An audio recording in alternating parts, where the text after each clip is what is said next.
Okay, so before we get started, I first want to acknowledge and celebrate the First Peoples, the Ngunnawal and Ngambri peoples, on whose unceded lands the Australian National University is built and upon which we meet today. I pay my respects to elders past and present. And as this is an online seminar, I also wish to acknowledge that we have participants joining us from around the country. And would therefore like to invite you to add your own acknowledgements of country to the Zoom chat.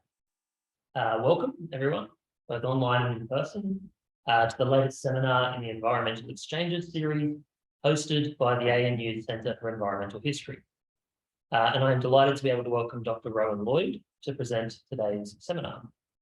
Dr. Lloyd is an adjunct lecturer at James Cook University and a full-time high school teacher at Ignatius Park College in Townsville. And if you look closely, you can see the school branding on his laptop. And his name. Everything, yeah. Rohan's research is primarily concerned with the environmental and political histories of the Great Barrier Reef and North Queensland. In his first book, Saving the Reef, the human story behind one of Australia's greatest environmental treasures is being demonstrated by Ruth and is being published by University of Queensland Press and will be released. Is it now or is it next month? On 5th of October. 5th of October, the book is out. So before I do hand over to Rohan, just a quick note that this seminar is being recorded and that we will have plenty of time for questions and discussion at the end. So thank you, Rohan. All right, thanks very much for having me. I'd also like to acknowledge and pay my respects to the Ngunnawal and Ngambri people of Canberra, whose lands we meet today. I'd also like to pay my respects to the Walgarukaba peoples on whose country I live and to whom Yunbenun is country. I'll also respectfully advise that my presentation includes images of Indigenous people who have now passed on. Before I launch into the broader talk, I would like to make a few remarks to foreground the rationale behind this research. Essentially, I want to answer the question, why Yunbenun? Change slides, all right, there she is. Like many of life's great stories, this one is a love story. I met a girl. This paper and the research which underpins it forms part of my contribution to a broader, far more wide-reaching, urgent and interesting project being carried out at Yunbenun's Fringing Reefs. That work is being led by Hilary Smith, who's in the room here today, Senior Research Officer within the School of Marine Biology. It's not changing slides. I'll do that, I'll do this. There we go. There she is. All right. Hilary Smith, the Senior Research Officer within the School of Marine Biology at James Cook University. Her project involves developing and testing local scale reef restoration techniques, including macroalgae removal, so seaweeding, and methods for delivering coral larvae to degraded reefs and the ecosystem-wide effects of these interventions. Her team's work takes place on the fringing reefs of Yunbenun, primarily in Arthur and Florence Bays.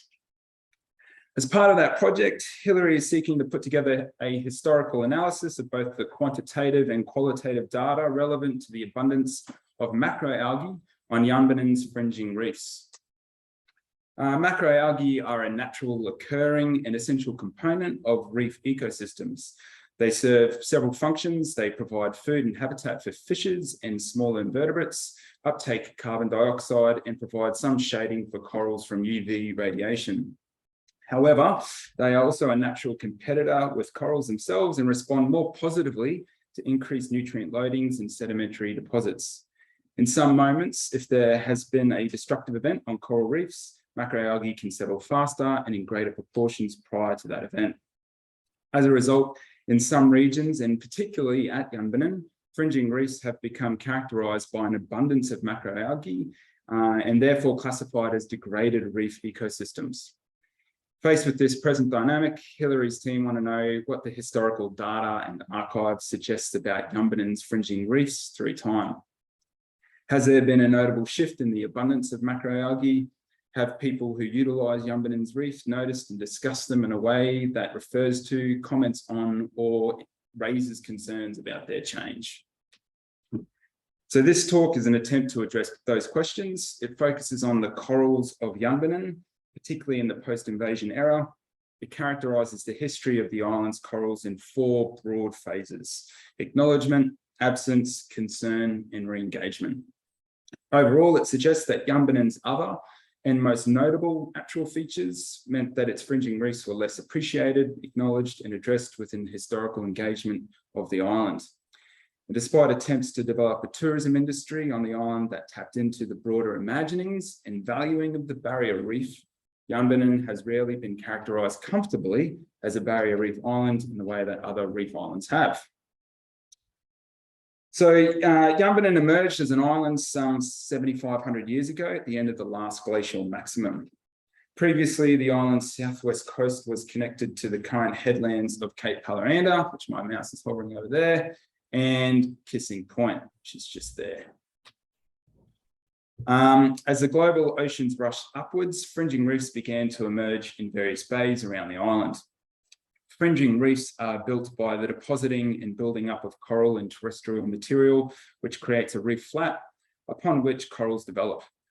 In the nearby islands, such as Rattlesnake Island, reef initiation is believed to have begun around 7,500 years ago, and at Orpheus Island, around 7,000 years ago. However, the rise in sea levels associated with the early Holocene moved too rapidly for coral reefs to emerge on some bays of Yunbenun. At Nelly Bay, for instance, reef initiation began about 6,300 years ago as the mid-Holocene sea level high stand was reached. As an example, at Nelly Bay, as the sea level stabilised, so this one goes from that way to that way, as the sea level stabilised, or at least slowed, fringing reefs emerged both upwards from the sloping Pleistocene sediment and outwards towards the reef, towards the sea. As the sea levels began to fall to current levels, the sections of the fringing reef, which were close to the shore, were buried by sediment, and reef flats progressed further out to sea. A reef flat itself never builds all the way up to the shoreline and is usually separated by a narrow, shallow tidal lagoon. Because of this pattern of growth, fringing reefs have greater connection with terrestrial environments and therefore can be exposed more frequently to disturbance events such as increased siltation and nutrient loads. It also means that fringing reefs are the most accessible by humans. Indeed, fringing reefs tend to emerge in sheltered bays and coasts, which, as scientist Terence Dunn remarked in 1986, are favoured by humans as well as corals. But for the most part, fringing reefs are covered by the tide. For this reason, when you visit Yunbenun, it isn't its fringing reefs that draw the eye, but its huge granite boulders. The island's unique granite structures, gullies and valleys covered in hoop pine, are a product of millions of years of geological shifts. Collectively, they provide a vision of Australia in deep geological Gondwanan time. These changes in land and sea also have a long human story. The Walgarukaba people are traditional custodians of Yunbenun.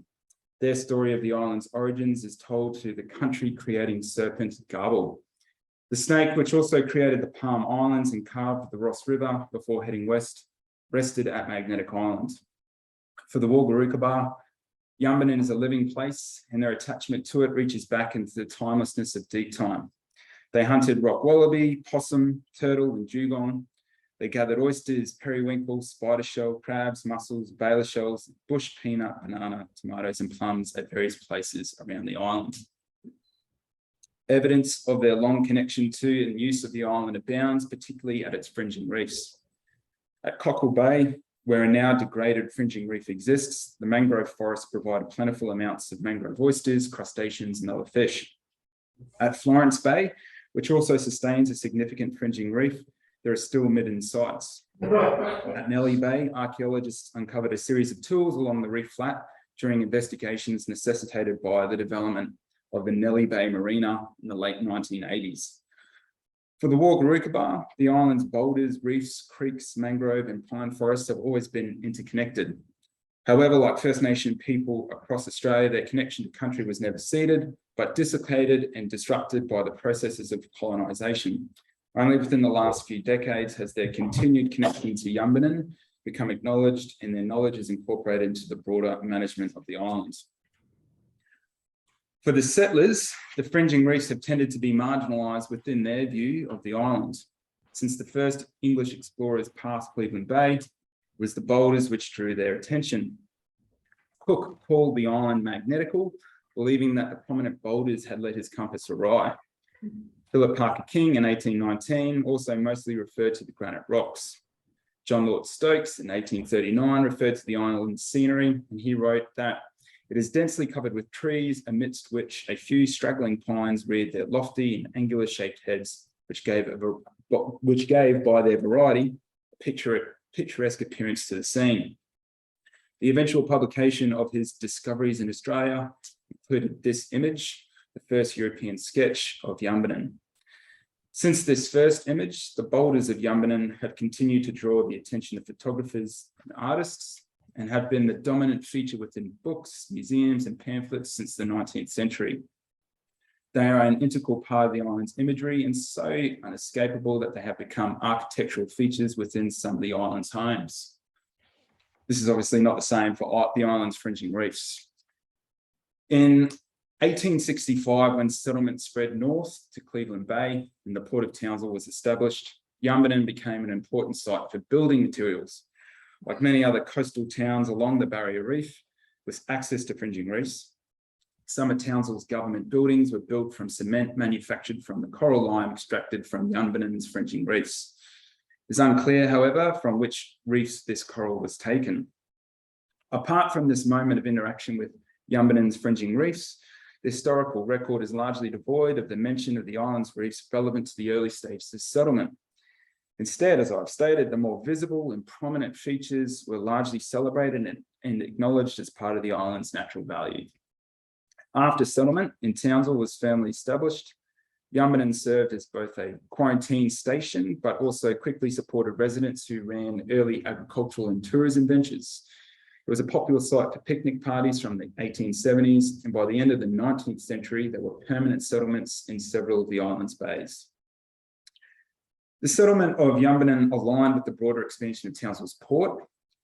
Shipping increased to the township largely because of the opening of the goldfields in Charters Towers and the partial expansion to the west.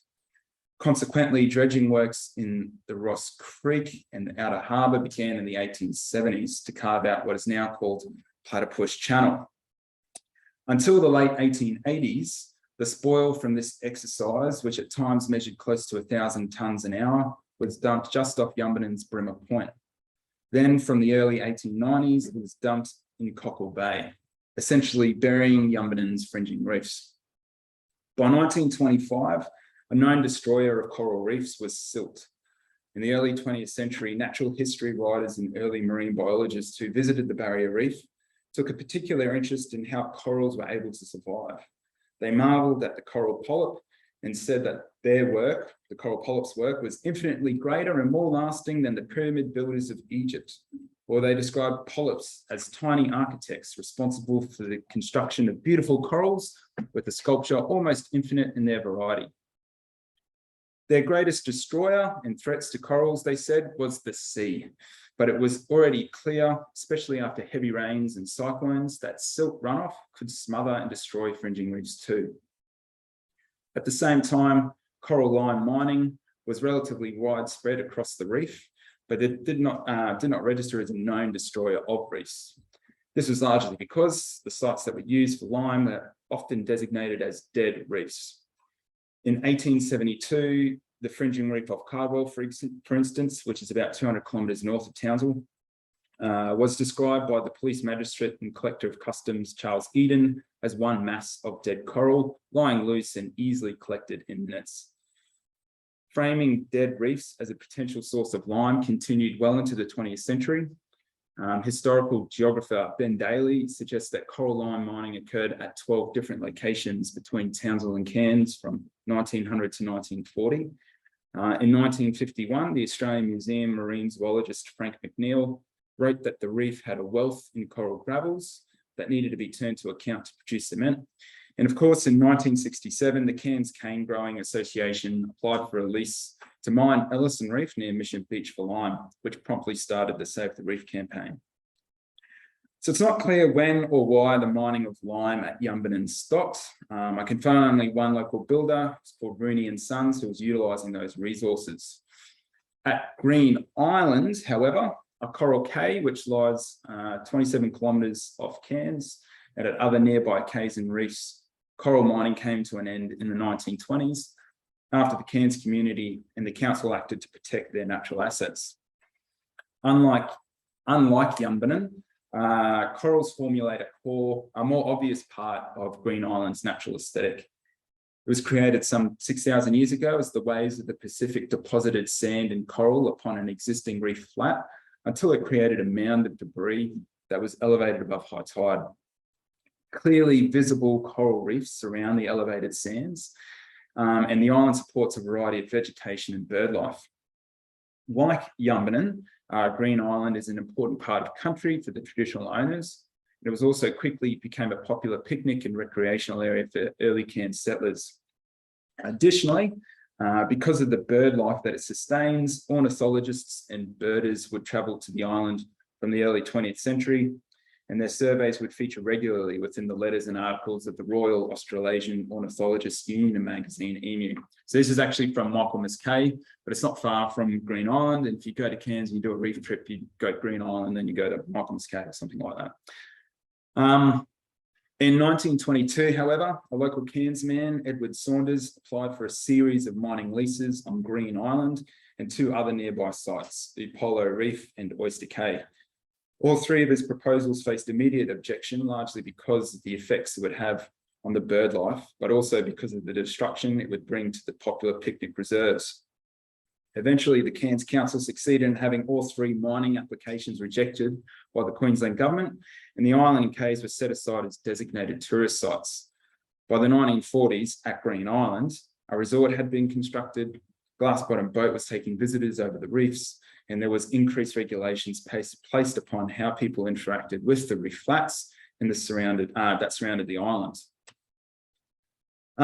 Social scientists have sought to tease out the relationship between environmental aesthetics, environmental valuing, and environmental protection, and to reevaluate the relevance of aesthetics in the formulation of environmental policies.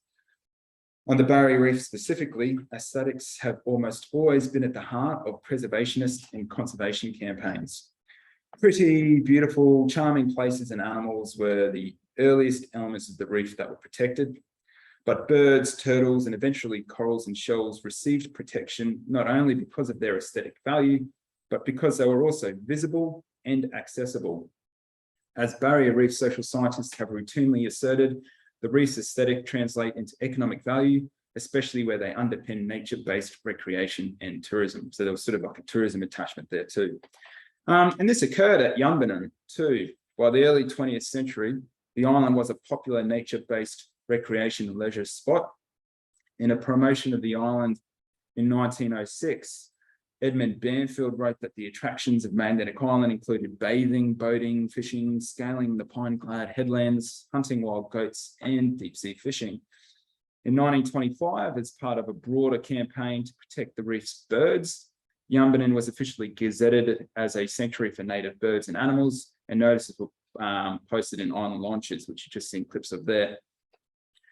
Then in 1931, local tourism operator Frank Hales and other residents of Picnic Bay requested that the Department of Agriculture install some koalas on the island. 9 were obtained from Bowen and released at Picnic Bay, and then a further 8 were released at Arcadia about a month later. People are encouraged not to interfere with the animals, but to protect them. The best thing you could do if you saw a koala on the ground, the island rangers asserted, was to pick it up and put it back in a tree. Whether the koala was on Magnetic Island prior to 1931 is difficult to say. James Cook University researchers have asserted that the koala is introduced. But in 1931, however, reports suggested that the koala had been there before, but had vanished. Nonetheless, according to counts in 2012 from the 17 introduced animals in 1931, population of koalas on the island has risen to somewhere between 650 and 950. And today, koalas are an essential part of the island's aesthetic charm. So these examples show, I think, residents of Yunbenun engaging with their broader environment and in valuing it for its aesthetics, and at times seeking to manage it accordingly. Despite this, Yunbenun's fringing reef still rarely figured in discussions of its natural elements. when the presence of the fringing reefs were acknowledged, Yunbenun's status as a coral island, which it technically isn't, was quickly dismissed. This meant, however, that Yunbenun did not always sit comfortably within the discussions of the barrier reef. Writers would refer to it at times within the barrier reef, but also between the barrier reef and the mainland, or a launching pad to the barrier reef. Even in William Saville Kent's comprehensive catalogue of the barrier reef from 1895, his survey passes over Yunbenun to discuss islands to the north with more prominent reefs, such as those in the Palm Group. Alternatively, Green Island, because of the visibility of its corals, was routinely framed as the jewel or heart of the barrier reef. In many ways, Yunbenun's ubiquitous boulders meant that it defied easy assimilation into how people manage or imagined the barrier reef. From an aesthetic perspective, it didn't fit within the imagined reality of a coral island, but also the island's rugged landscape and the currents of Cleveland Bay made it difficult to access some of the island's more developed fringing reefs, such as those at Arthur and Florence Bay. Those bays are exposed to prevailing southeasterly winds, which means that it has always been difficult by a boat. And despite the existence of a road from 1941, the lack of permanent structures meant that it was a less popular picnic site for tourists. However, even when these bays were accessed by settler Australians, the reefs tended to be ignored as part of their broader natural characteristics. In the mid-1940s, the North Queensland Scouts Association were granted the lease to establish permanent camping facilities at Florence Bay. From 1945, Scout troops from across Queensland would arrive at the Bay camp. The Magnetic Island Museum has kept the camp's reports, which detail the activities that the campers got up to, including hikes, cooking, raft building. They dressed up as traditional owners, which was pretty shocking to see, swimming as well. But there is no reference of the large fringing reef off Florence. In fact, in 1948, the Scout Association applied to erect a swimming enclosure in Florence Bay. Swimming enclosures were really common, like this one, were erected in Yunbenun Bays and on the mainland in response to a shark attack earlier. So it would have looked something like this. It is unclear if the Scouts were concerned with the sharks, but what is clear is that their map of the bay, while including the bay's mangroves and boulders, did not refer at all to the fringing reef. Similarly, in 1915, when a survey of the bay was undertaken to possibly build a boat like a jetty, despite including the boulders which line the bay and are submerged at high tide, the fringing reef was not included. It was an ignored part of the environment, totally absent from the broader appreciation of the bay's natural elements. Tourists who visited Yunbenun in the 1940s and 1950s also rarely spoke about the island's fringing reefs. Postcards and diaries of honeymooners and travellers suggest that tourist experiences at Yunbenun were mostly characterised as relaxing and pleasant, if not boring and hot. Most enjoyed shuffling between the bays, relaxing among the palms and tropical gardens, playing tennis or lawn bowls, and eating at the various dining facilities. Occasionally, there is reference to people boiling corals in their room, and one honeymooning couple detailed collecting cowries and spider shells from a reef. One poor couple said the island offered little to do and that they were excited to take a trip from the island to the barrier reef to see something wonderful. Hales Magnetic, a ferry service that operated in Townsville, transporting visitors between both Yunbenun and the mainland, also offered up day trips to the barrier reef to a place called Lodestone Reef, so on the outer barrier. It is clear that tourist experiences of Yunbenun do not always align with the broader imaginings of a barrier reef holiday. Eventually, in the late 1960s, the reef was brought to Yunbenun through the establishment of an aquarium called the Magnetic Marine Gardens that was later called Shark World, after shark tanks were incorporated into the aquarium. They actually had a tiger shark in a small cage at this place. The corals in the marine gardens were mostly collected from the reef surrounding Yunbenun, and the water was pumped from the nearby bay. As Kalmara Pocock has argued, for many people, the sensual experiences of the reef are related to the underwater world. The border region has its own set of aesthetic elements as well, like heat, insects, smells, and a sense of danger. But the visual appreciation of the reef was a socially significant element of its sensual appeal. Seeing a reef, therefore, became a commodity of the reef experience. At Yunbenun, the actual fringing reefs were seemingly invisible and rarely accessed by the visitors, but the natural underwater world was rendered for them to provide an experience synonymous with reef nature. However, at the same time this was built, so towards the end of the 1960s, the fringing reefs of Yunbenun did re-enter the ways in which people discussed the island. And I think the shift is nicely characterised by this page of the Townsville Bulletin from 1962. The main story, Marvellous Magnetic Island, details all that is available to tourists who visit Yunbenun. There's hikes, golf, bathing, boating, but no corals. On the right-hand side, there is a story about an underwater photographer called Theodore Brown. I have more to say about Theodore Brown later, but initially this story signals a moment in the reef's broader history, and Yunbenun's too, where the underwater world became much more accessible and visible because of the innovations of scuba. Visitors could become immersed within a coral reef. They could see, touch, and hear the underwater world. On Yunbenun, however, access to the island's fringing reefs at this time didn't bring with it a sense of wonderment, but broad concern.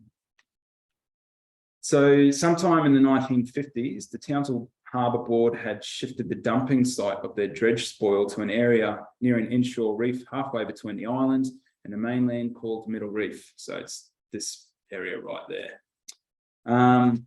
The Harbour Board was forced to defend its dredging activities after it was alleged that the dumping was muddying the waters and ruining the mainland beaches of Pallaranda and the Strand. Additionally, the dredge, which was called Townsville, ran aground on its own spoil in the area of Middle Reef. So in 1960, residents of Yunbenun also began to assert that the dumping of the dredge spoil was damaging the island's fringing reefs. By this stage, at Green Island, an underwater observatory had been established, which was drawing increasing numbers of tourists to Cairns. Perhaps envious of their northern neighbours' successes, local business leaders in Townsville and Yunbenun complained that similar opportunities to establish an underwater observatory at Yunbenun were being dashed by silting up of the seabed around the island. They wanted the dump site to be moved further away. In response to that criticism, the Harbour Board again moved the dump site to two areas further east and southeast of the island. Nonetheless, through the remainder of the 1960s and at the beginning of the 1970s, residents of Yunbenun asserted that there had been a clear deterioration in the island's fringing reefs, a decline in water clarity, and a decrease in the amount of fishes. Port dredging and its effects on coral reefs became a major concern.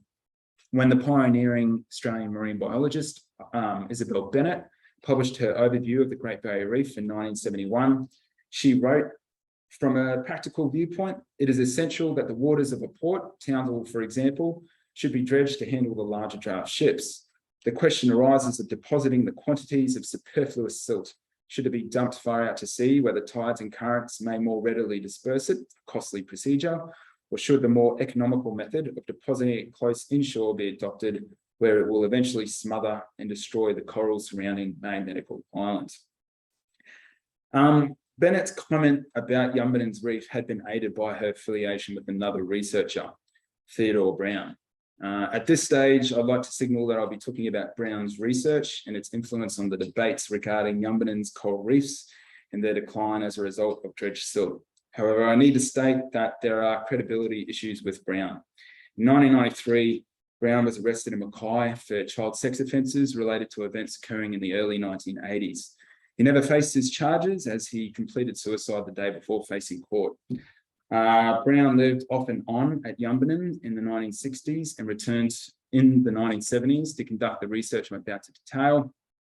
During this time, he published books on the crown of thorns starfish, research on jellyfish, and details of his investigations into shark repellents. In addition to this apparent scholarly work, he was simultaneously producing publications about paranormal activity and hypnosis. All of his outputs often refer to young people, and they were captured in photographs assisting Brown with his fieldwork. So I'm not going to be sharing these images, and I won't refer to the text where Brown mentions young people, but I do want to acknowledge that discussing the work of a known child sex offender could be confronting for some, and I just wanted to provide this warning. As I stated earlier, Brown featured on this page of a 1962 Townsville Bulletin. In this article, Brown was quoted as stating that the reefs surrounding Yunbenun were comparable with the best in the world. He had done some diving elsewhere before this too.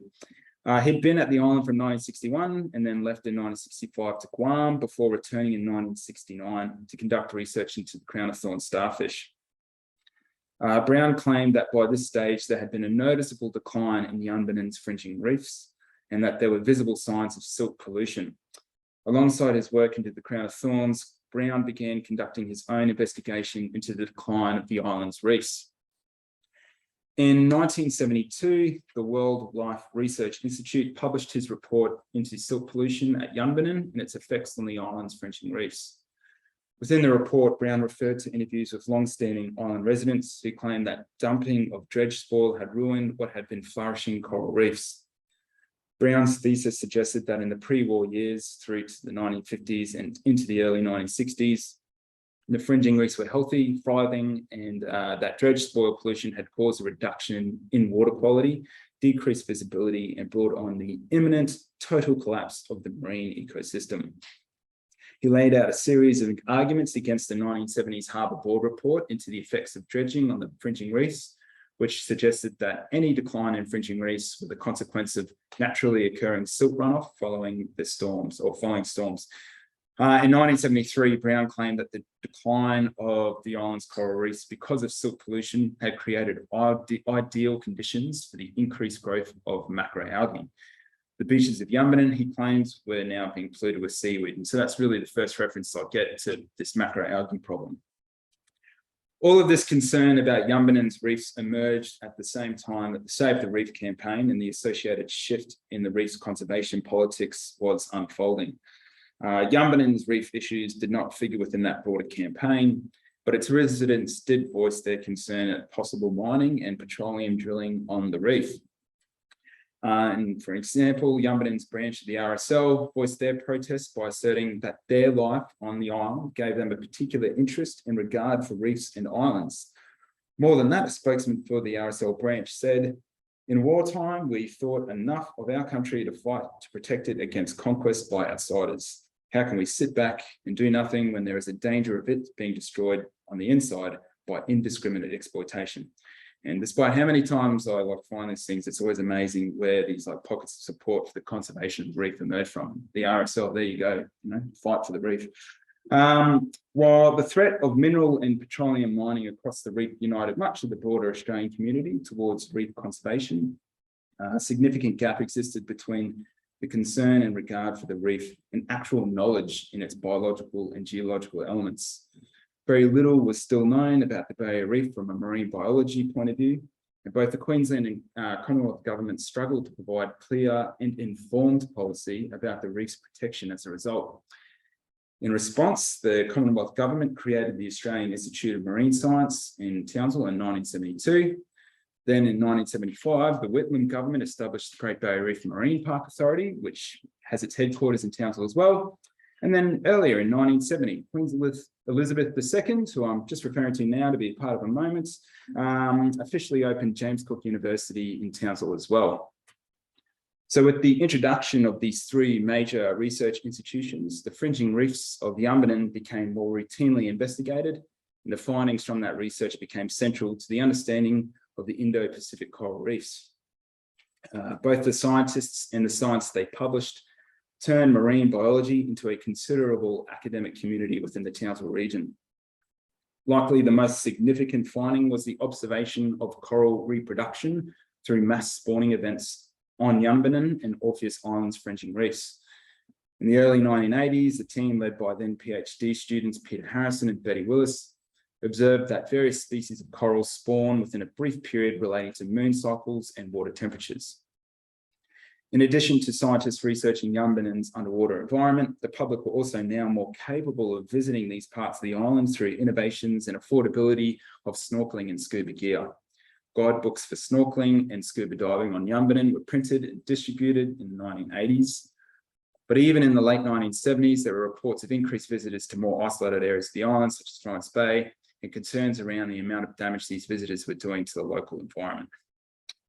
So responding to the claims of coral reef decline raised by Brown and others in the 1960s and 70s, the increased pressures from tourism on the island, and the new zoning regimes being considered by the Great Barrier Reef Marine Park Authority, there was a significant amount of research undertaken into the fringing reefs of Yunbenun in the 80s and 90s.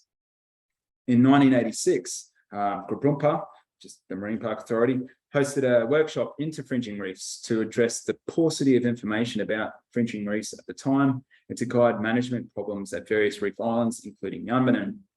In the opening address, the Grabrumpa chairperson, Graham Kelleher, said, "What not everyone might know is that in old days, at the end of the Second World War, this island, Magnetic Island, was surrounded by beautiful fringing reefs." So Kelleher's comment evoked the sentiments raised by Brown just under 2 decades earlier, that the fringing reefs around Yunbenun were great, but they had since declined. A subsequent paper at the workshop, however, suggested that the evidence for fringing reef decline was scant. John Collins, a marine biologist from James Cook University, suggested that the notion the island's fringing reefs had been destroyed by dredging were based on unsubstantiated reports in the popular press. What was more likely, he asserted, was that these reefs had suffered through natural pressures, namely Cyclone Althea in 1971 and a bleaching event in 1982. By 1986, however, the reefs had recovered to appropriate levels of live coral cover. The issue, Collins proposed, was that the impact of the coral cover was impeded by the presence of significant macroalgae cover. At about this time, in the Caribbean, researchers there were also noting an abundance of macroalgae cover on their coral reefs. Unlike Yunbenun, or indeed most reefs on the Barrier Reef, the reefs of the Caribbean had been more closely studied for decades. Therefore, while Collins characterised the huge macroalgae biomass on Yunbenun's reefs as part of the nature of fringing reefs, in the Caribbean they were perceived as a symptom of broader coral reef decline instigated by anthropogenic interference. In 1994, Terry Hughes, who later became the director of the ARC Centre of Excellence for Coral Reef Studies at James Cook University, published the findings from a 17-year-long study of Caribbean coral reefs. Through repeated surveys of the same reefs, Hughes was able to create a spatial and temporal scale of change. He argued that a dramatic phase shift had occurred since the 1970s from a coral-dominated system to one dominated by macroalgae. In some instances, he cited a decrease in coral cover from 50% to 3% and an increase in macroalgae cover from 4% to 92%. Sorry, an increase, yeah. The drivers of this change were overfishing, hurricane damage, and disease. Nonetheless, the experiences of coral reefs in the Caribbean were not embraced as an archetype, but as a unique regional occurrence, at least at the time it was published. One reason for this was the lack of data on other reefs. Few scientists had been able to carry out repeated surveys as Hughes had in his now classic study. At Yunbenun, this was a particular issue borne out by one of the island's biggest ecological and developmental disasters ever. In 1984, the then Minister for Northern Development, Bob Katter, and Grabrumpa gave approval for a significant development in Nelly Bay. The project would cost $100 million and produce a 500-berth marina and 2,000 beds of accommodation. It was a substantial development that soon drew the ire of Magnetic Island locals, in particular, Julie Walton. She led a campaign which sought to challenge Grabrumpa's approval of the project and accused the then chairman of Grabrumpa, Graham Kelleher, of being unduly favourable to the developers. Members of the Indigenous community also set up a camp in 1990, hoping to protect areas of Bright Point from development, particularly after several artefacts had been found on the Nelly Bay Reef Flat. But the protests were unsuccessful and the development continued. And the development faced severe issues. There were money problems after some of the major lenders began to collapse and technical issues frequently occurred. The site had not been adequately surveyed and the coral that had to be dredged damaged some of the machinery. The silk curtains deployed to keep the floating debris contained proved ineffective and the breakwater walls were leaky and the dredge sank. By the end of 1990, the development company, Magnetic Keys Limited, went into receivership, and since no insurance had been required to cover the site's rehabilitation, Nelly Bay existed as a construction site for over a decade. As part of the development's approval, scientists from JCU and Grumpa undertook a baseline study into the bay's fringing reefs. In that, they acknowledged that macroalgae cover on Nellie's fringing reefs was prominent on the reef flat. They referenced concerns from Grumpa staff that the increased nutrients from the development would encourage macroalgae growth, which would outcompete corals. However, the report dismissed those concerns since it perceived the likelihood of the development impacting coral cover was minimal, given that the proposed development area and the impact area had the lowest abundance of coral reefs. That report, published in 1989, was criticised by another study produced in the same year, but commissioned by the Townsville City Council and Gibraltar to help put together a management plan for the entire island. In the second report, the authors Bell and Kettle lamented that despite the island's fringing reefs being studied for several years, those investigations had typically provided detailed information relevant to just one location at one point in time for a particular type of plant or animal. Researchers had tended to visit Nellie and Jeffrey Bay, and there had been uneven representation of the island's fringing reefs community. Their study, they hoped, would provide the historical baseline for each of Yunbenun's individual fringing reefs and allow for the effective management of them. Two popular bays with fringing reefs, Arthur and Florence, were noted for their considerable abundance of macroalgae and the likelihood of increased public use, while Cockle Bay was noted as a significant environment that was poorly protected by existing legislation. So what is noticeable about this report and the broader management plan that it formed part of was the reinserting of Yunbenun's fringing reefs into discussions of its natural value. For the first time, really, and largely prompted by concern, the island's fringing reefs became assimilated into its broader environmental appeal.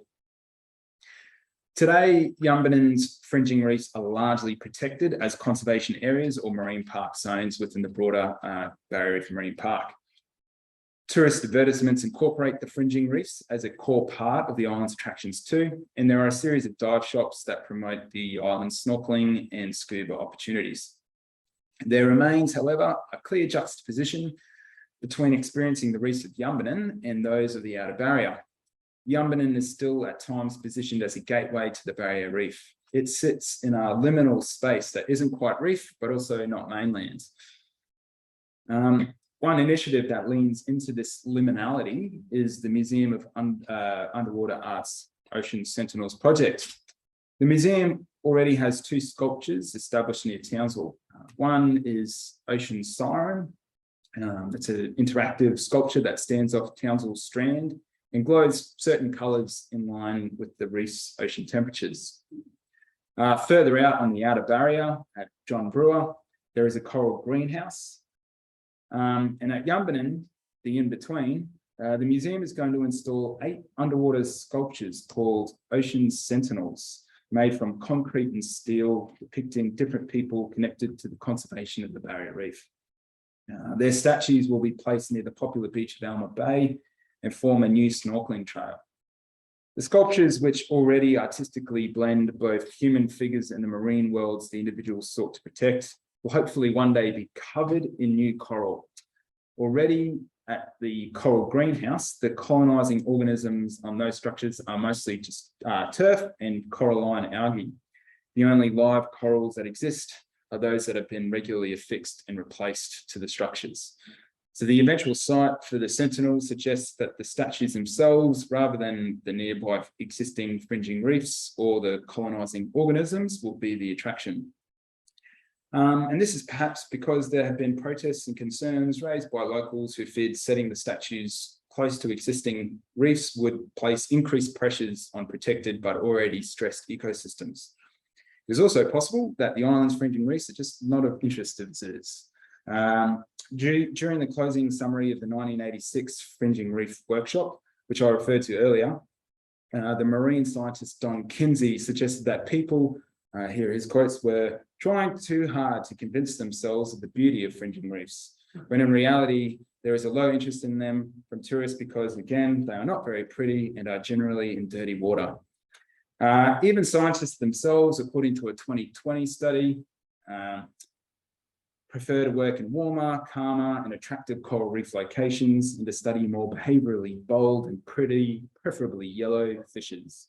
The authors of that paper called on scientists to be aware of their biases in the selection of study sites and species to ensure that important rather than attractive elements are researched.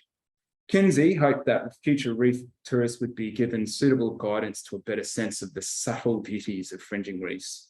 He imagined that given the relative accessibility of fringing reefs, that future tourists would be able to spend the time to understand their value and interest. Despite the protections that have existed for Yunbenun's reefs, though, they are largely characterised by macroalgae cover.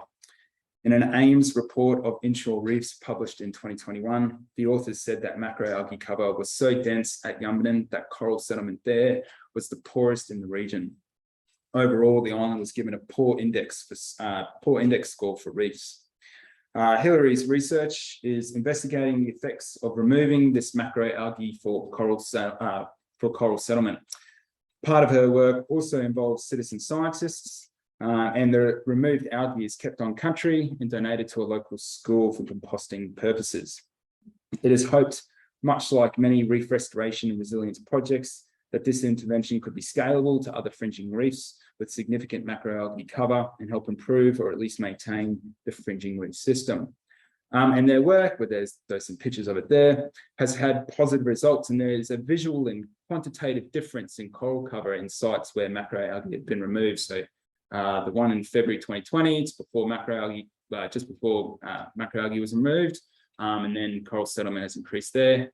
Then you can tell that the macroalgae has decreased in 2021, and then much more coral growth in October 2021 there too. There are, however, some who suggest that this intervention is an unworthy pursuit, either because the reefs aren't degraded or that the investment of funds could be better spent on other reef-related research. Nonetheless, the work is revealing Yunbenun's fringing reefs anew, reclaiming them from the turbidity and absence of their post-invasion past, and providing opportunities for re-engagement with Yunbenun's corals. So if I can return now to the original question, has there been a notable shift in the abundance of macroalgae or coral at Yunbenun's fringing reefs? The phenomenon of shifting baselines means that it is really difficult to assert. While the studies in the 1980s are referred to as establishing baselines, neither of those consider the anecdotal reports from islanders who suggested coral reef decline in the post-war era. But more importantly, given contemporary understandings of the effects of dredging on coral communities, there is a little likelihood that the 1980 studies provide an accurate long-term baseline, given the century of dredging and some coral mining around the islands. However, given the historic marginalisation of the island's fringing reefs, it is difficult to give a more forthright assessment of the reef's state through time. What the research into the Caribbean reefs in the 1970s and 80s made clear, apart from the possibilities of phase shifts on coral reefs driven by human interference, is the importance of regular monitoring and access to fringing reefs. Given their proximity to human communities, their connection to cultures and ecosystems, and their services they provide through tourism, coastal protection from storms and fishing, these reefs deserve more notice and attention than they have historically been given. They deserve being protected and restored as part of the broader campaign to save the reef. I think that's enough. I'll do. Thank you, Rohan. Everyone just give me like one sec, or do you have to look through? Yeah. Okay, so I'll mute here, and if you turn the volume up and the mute off on that. Do I need to stop sharing what? Okay, mute is off, volume is up. Okay, can anyone in the chat hear us? Yes, excellent. Thank you, Sandro. Brilliant. That was a fantastic paper. Thank you so much, Rohan. I've got a couple of questions, particularly about this algae. Which is super interesting. But did anyone want to jump in with questions for the other Rohan? I have questions, but I feel like similar to Rohan's questions, they're probably just like more logistical questions.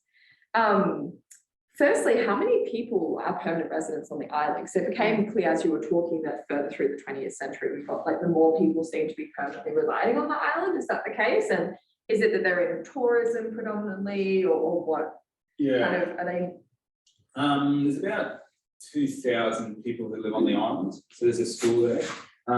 Most of the island is now a national park, and it's a under native title holding as well. And so the settlements are mostly sort of centered around a few major bays. So there's Picnic Bay, Horseshoe Bay, and Arcadia, Nelly Bay region. So those are the areas where boats, like they used to actually have jetties for each of those bays. So there's one, so in those areas, that's where they mostly live. So it's all concentrated to the eastern side of the island as well. So about 2,000. And a lot of the people who live there don't necessarily, like they're not necessarily engaged in tourism. There's a lot of people who travel to the mainland to work. So it's more like rental prices are cheaper on the islands, but there is this pretty strong community of people who work and live there as well. So it's mainly tourist based. That's what's the industry. And the only other question I had was in terms of the fringing reef. You showed pictures of obviously this picture and then green island, and you were kind of pointed out, which was very obvious in the pictures, how accessible the reef at Green Island seems. Is it that the fringing reef here is harder to access via snorkel? Like, would you have to scuba dive, or could you snorkel? No, you could literally, in some of them, you can just walk out on them. So the ones at like Cockle Bay, for example, it's not so far off, so you should be able to walk out. Ellie Bay and Jeffrey Bay are the same. It's just, so the ones at places like Arthur Bay, Florence Bay, there is a road that goes there, but it's it's not a maintained road, so it's been washed down a number of times. And now you can only get there if you have access to the house that exists at Arthur Bay, a holiday house. So the only way that people can get to a lot of the fringing reefs are by boat, but the big ones you should be able to walk out onto. Is that fair, Hillary? Cool. I will say any like sciencey things, Hillary can did anyone either online or in person have any questions? On Zoom, feel free to either use chat or raise hand. Anyone in the room either? Yeah, thanks so much, Rowan. It's so interesting to find out more about this part of the reef. And I just got the sense from what you were saying, and maybe I'm wrong, but it's as though it's the island's evidence of having a reef meant that it kind of has had an ambivalent place in the greater Great Barrier Reef sort of protection. Is that?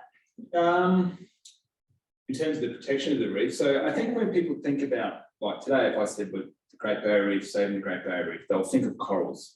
But the magnetic island is part of the Barrier Reef, so it's part of the World Heritage Area, but it's not part of the marine park area. It's like just the fringing reefs are, not the actual mainland. So the islands tend to be state government national parks, but below the low tide mark, that's right, or high tide mark, is the Great Barrier Reef Marine Park area. But the entire area is under the World Heritage Area.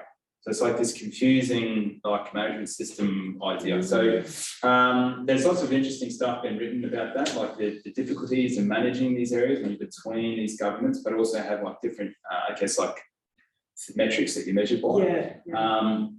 When they think about, but when people generally discuss magnetic island, they don't really talk about it in terms of its fringing reefs. They tend to talk about it as its forests. So there's lots of emphasis. It's the terrestrial. It's the terrestrial element, and like even today, I mentioned the koalas. There's still a lot of stuff about mammal protection on the islands. And bird protection. So there's no Indian minor birds on magnetic island. So there's still a lot of protection around that kind of stuff as well.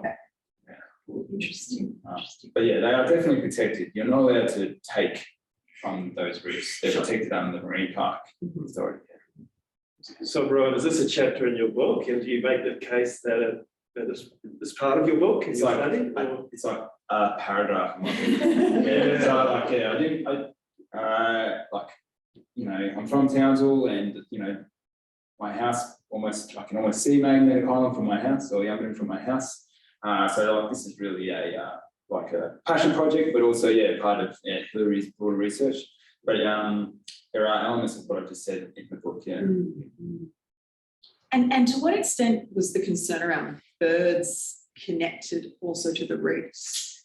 So at the time, like in the war period, the birds were, not a lot of people were concerned with what was going on in the underwater world from a conservation perspective in the interwar period, except for turtles.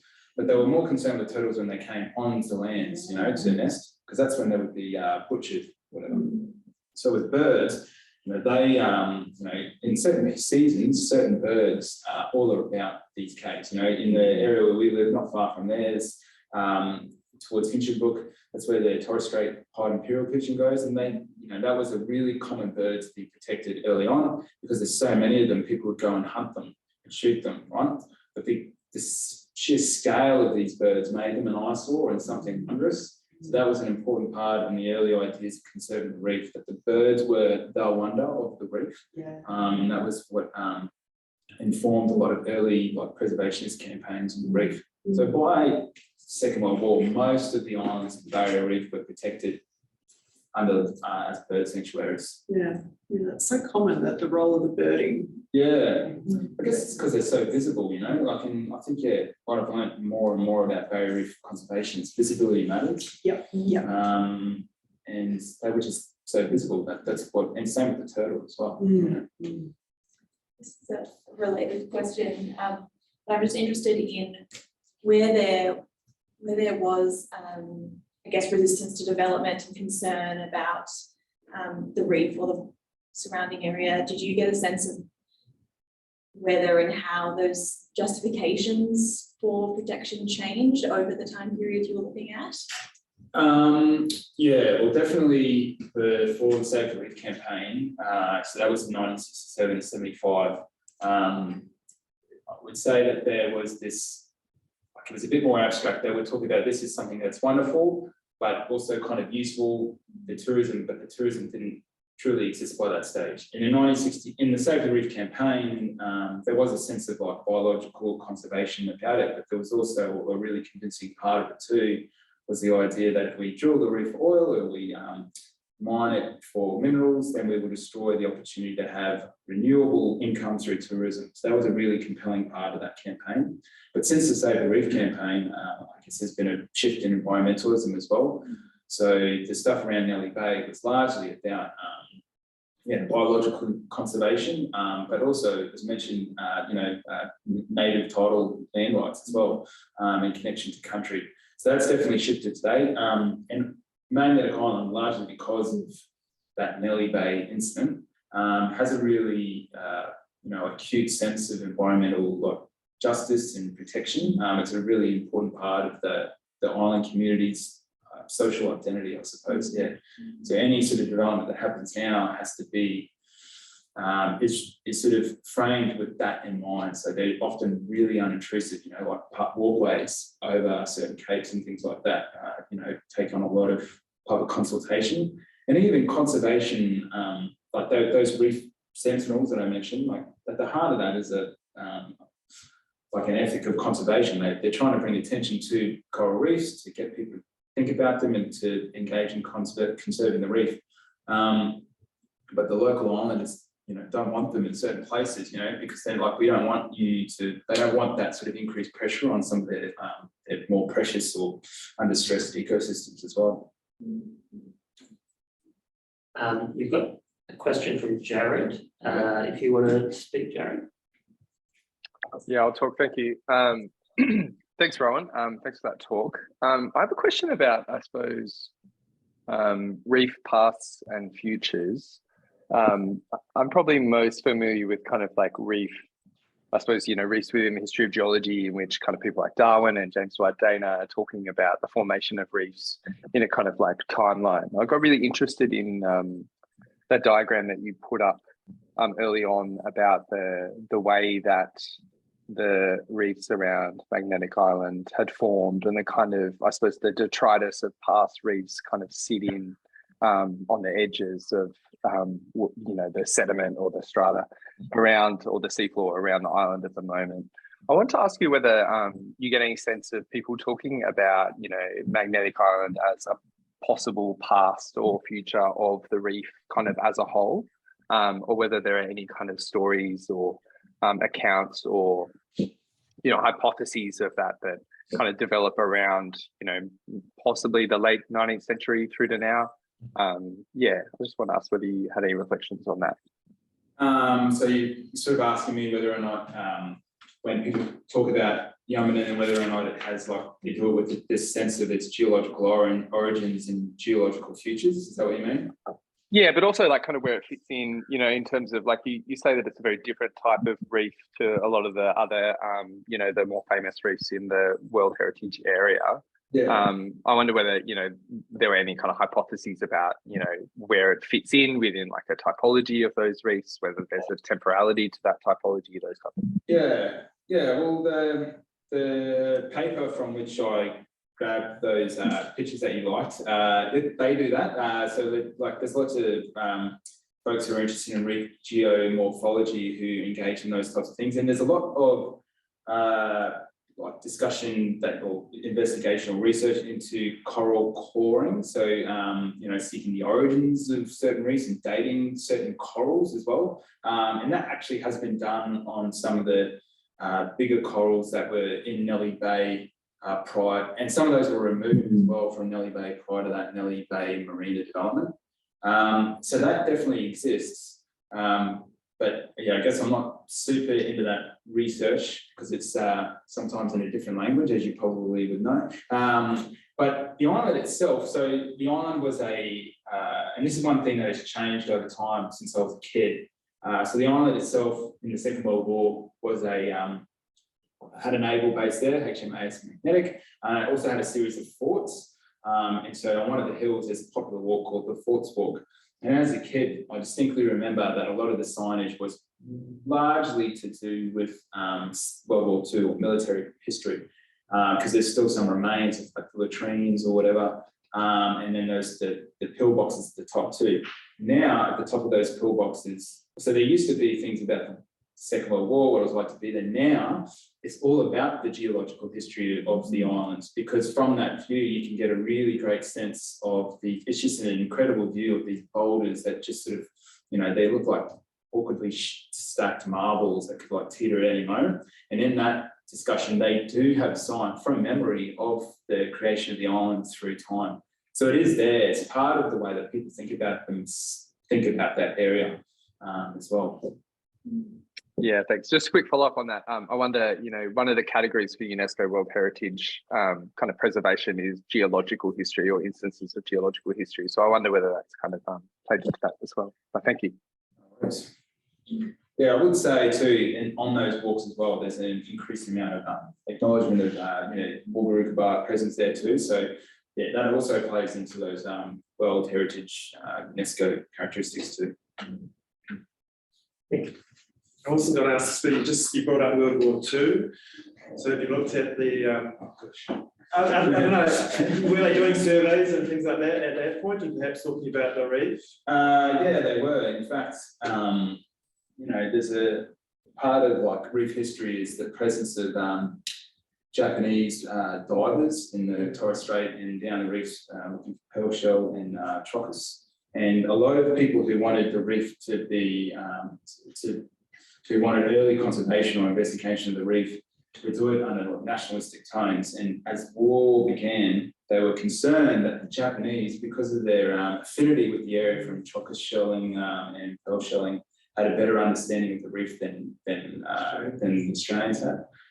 So they did start doing some surveying in that period too. But yeah, no, it was definitely a part of it. And since then, there's been heaps and heaps of aerial photography done. And in that time, there's a series of air photography, like surveys done just before the Second World War too. It's a different knowledge though, the air survey from being... Yeah, it's an important part though of coral reef surveys though. So I don't know if you can take yourself back to those coral bleaching events in 2016 and the images, a lot of them were done, they had in situ underwater, which actually Hillary is a part of, and then they had the flying surveys as well. And we haven't found them yet, but there's meant to be aerial photographs of Yunbenun from 1950 taken of its reefs. And a lot of people refer to that, but they largely refer to the seagrass cover in Cleveland Bay, which also from coral from dredging is increased.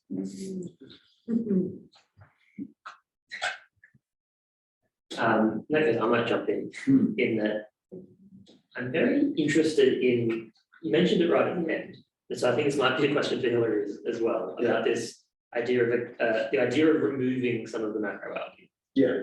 And so I was curious if either of you can expand on like, what are the effects of trying to remove it? Is there an active campaign to do this? Who's trying to do it? Is it expensive? All those kinds of things. But also, does anyone like the algae?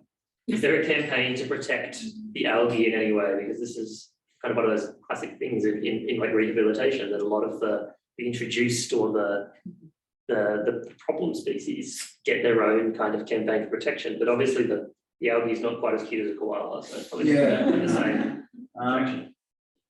Harry, you should answer that one. Yeah, I can take this one. As far as does anyone like the algae, I'll probably start with that. Not really. I think from a tourist perspective, you get in the water and it touches your foot, and you know it's like a slimy lake, and it's just a little bit spooky. You don't know what's in it. It could be a crocodile.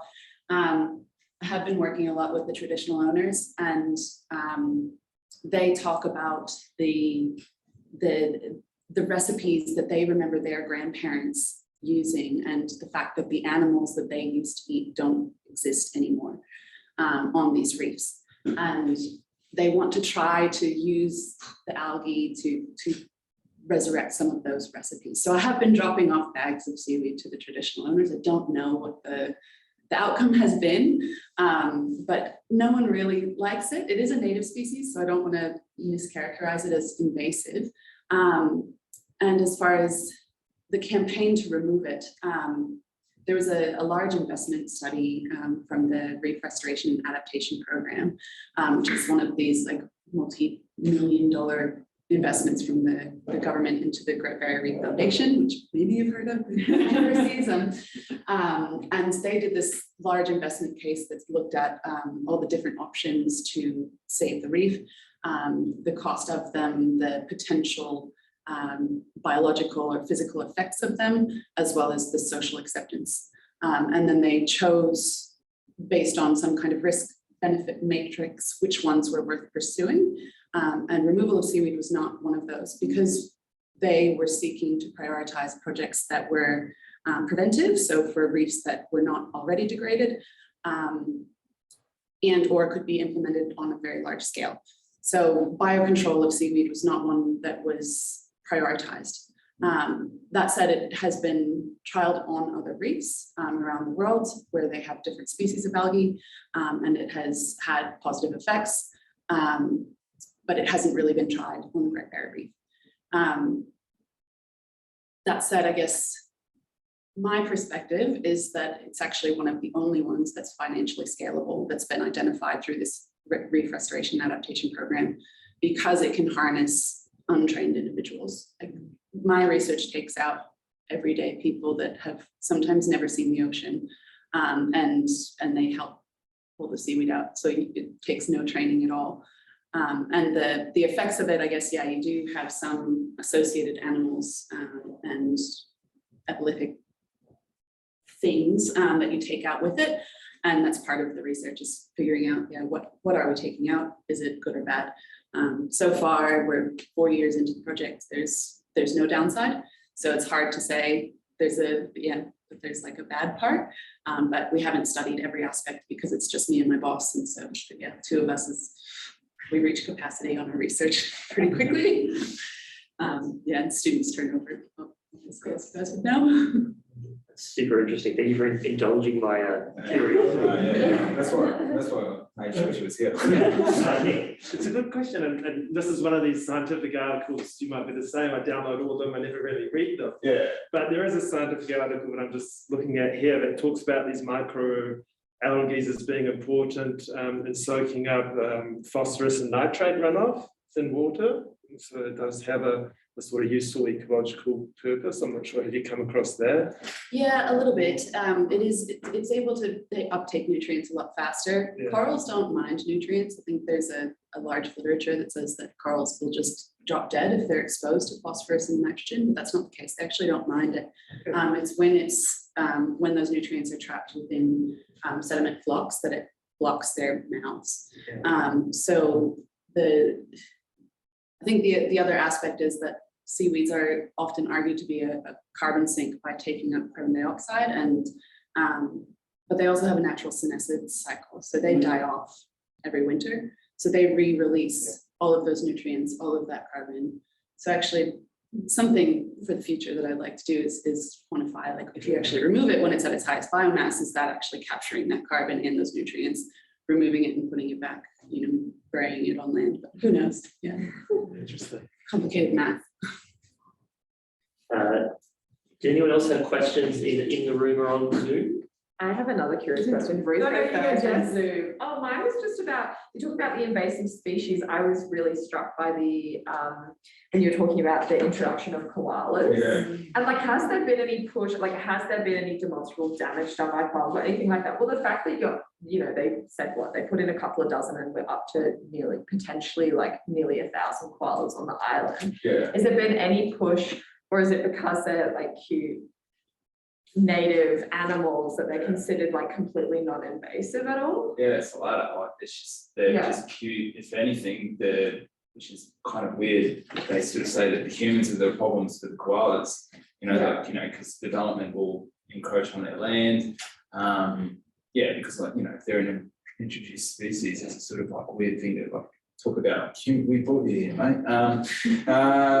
So yeah, it's more that. It's more the cute import, like, you know, this whole like bungalow is set up with koalas around them for that very purpose. It's like a really important part of the island's aesthetic sort of tourist appeal. Right, and it was really an aesthetic thing as opposed to like, Yeah. Magnetic Island has an amazing abundance of like a particular eucalypt that koalas eat, therefore we should be utilizing this Yeah. resource, or was it really that they've adapted to the plants that are on that? Yeah, I don't know. I think they just put them there. At the Okay. time, there was a huge amount of like concern. So they were introduced in the 1930s, which is about the same time that koala numbers nationally were declining because of felt trades and things like that.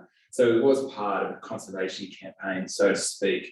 But I mean, the people who did it were tourist operators. You know, I mentioned Hales Magnetic. Frank Hales is the guy who brought them on. So it was a tourist thing for sure. I was going to say something there, but I can't remember. But yeah, so they're definitely, yeah, I mean, it wasn't about the ecosystem is perfect for koalas, let's bring them on. I'm pretty sure it was just about let's bring something on. And that's pretty common with magnetic, like other continental islands. So there are other continental islands like Magnetic Island or Yunbenun throughout the reef. So there's in the Whitsundays, for example, there are other continental islands. And you know, they put other kinds of wild beasts there for hunting. Some of them were put there for shipwreck survivors, but like they're very few. Unfortunately for those who got shipwrecked or wrecked, they never made it to those islands, and the goats went gangbusters. So some people in those areas, that's really interesting too, because those animals like goats and things like that have had a clear effect on the island's vegetation. But they've also been there so long, and you know, it's sort of like, you know, it's their island now, mate. It's a weird one too, because they're so culturally and historically significant to those places. So like we went to Lady Musgrave, and you can clearly see where the like patches of like vegetation have been removed by just goats. Ruth? Yes, I'm just sort of curious with the kind of the way in which, you know, I think it's such a great sort of symbolic or emblematic story of how, you know, the ocean goes from being a real sink and resource for the mainland as well. And I'm sort of wondering, to what extent does Magnetic Island sort of feature in kind of Townsville's sense of place and identity? Do people sort of see it as sort of just an extension, really, like their backyard, or what's like, or is it more sort of seen as out there? Yeah, that's a interesting question. It is like technically it's an outer suburb of the town. So like it doesn't have its own mayor or anything, it's just part of our community. I don't want to talk disparagingly about it, but I would just say that it's like Townsville's a pretty slow place. You know, Yunbenun's pretty much at a standstill most of the time. So it's a different type of place, and people characterize it that way, you know, like the island or an island time or whatever. But it's definitely an important part of our of the city, but you can tell that there's like a distinct, like it's unlike any other you know, suburb. And you know, it gets characterized like that too often.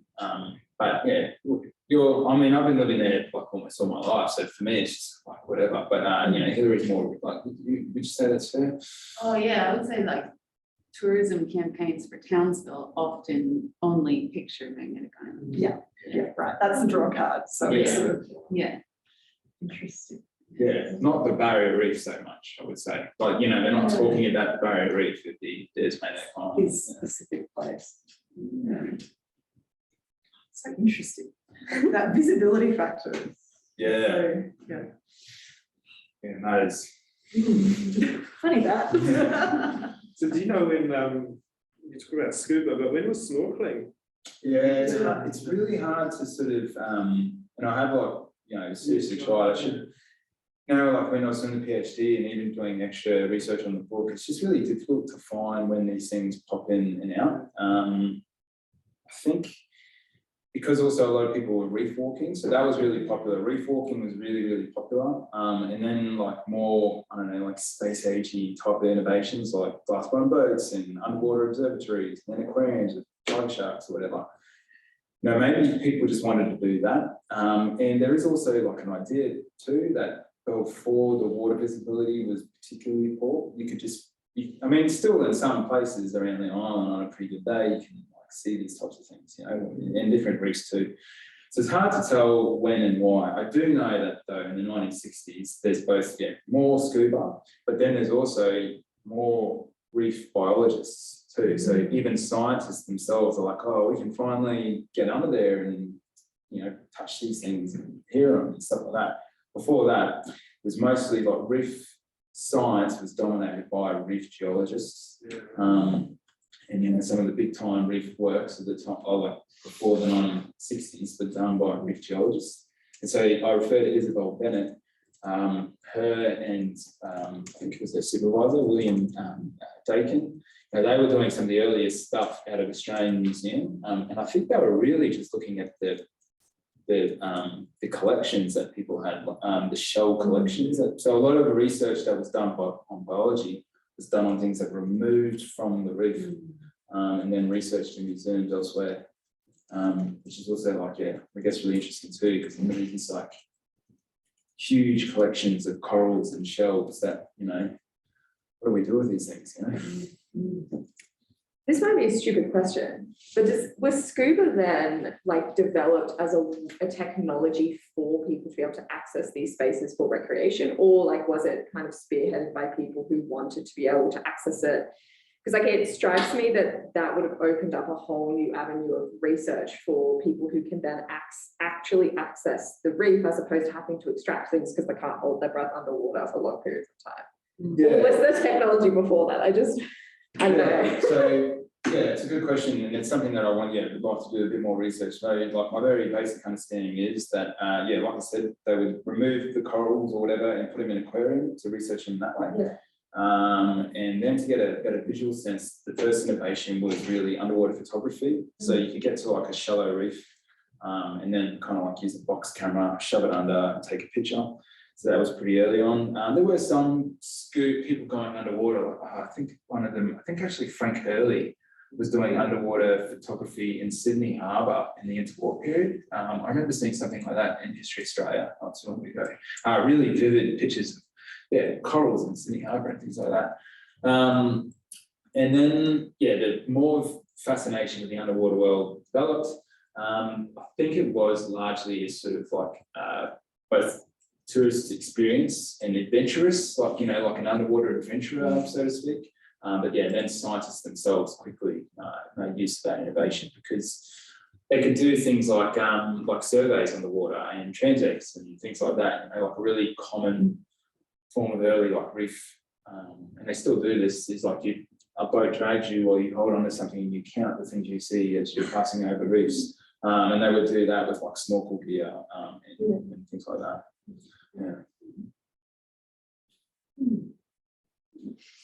Any other questions in the room?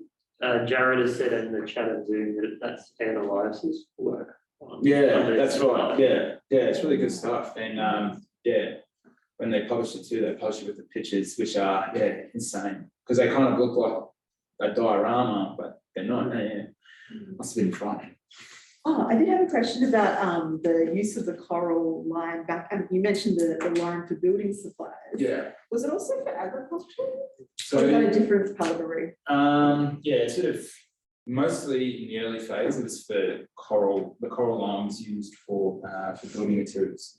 So even at Carnival, I mentioned they have their public buildings built out of coral lime. But the one that I mentioned about Cairns Cane Grow, that's really the first one I could find it. There's some others that use it for agriculture, but that one was for agricultural lime as well.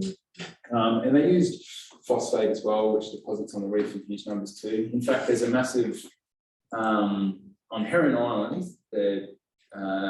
what was then called the Great Barrier Reef Committee, and now it's called the Australian Coral Reef Society. They built a research facility there in the 1950s. And some of it was actually built with coral lime extracted from Heron Island, or at least that's what they said in the news reports at the time. So even it was really going on into the 1950s because it's right there. Yeah. And same with the beacon at Rain Island. There's a massive maritime beacon at Rain Island, and that was built from phosphate from that coral atoll too. Yeah, it's quite crazy. Yeah. The work by Ben Bailey actually has pictures of these like trains that they would set out to these coral reefs. As you if you go further north, those atolls become closer to the mainland, so you can actually get tracks out to them. And then it's got pictures of them, and they look wild. And the Green Island one I speak to, he did start mining at some of these elements, but because of the issues of getting the lime from the islands and caves back there, he just sort of stagnated for so long. Because then you've got to burn it. And do all sorts of extractions. So the stuff off Yunbenun would be removed, and then I think it was burnt on the mainland. There's no other questions, and we might finish up there. Thanks so much, Rohan.